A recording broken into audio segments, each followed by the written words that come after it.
Hello, I'm Dr. Henry Sobo.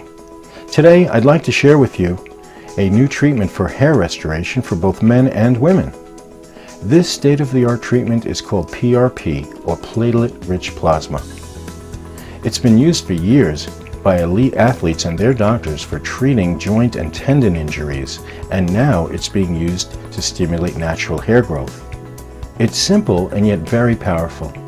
First, we take a small sample of blood, as is done for standard blood test.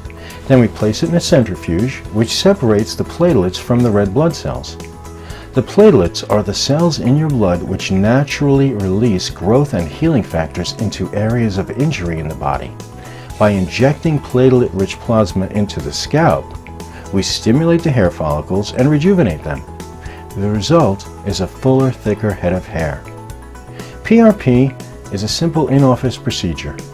If you'd like to take advantage of our PRP hair restoration treatment program, please call me at my office in Stamford, Connecticut.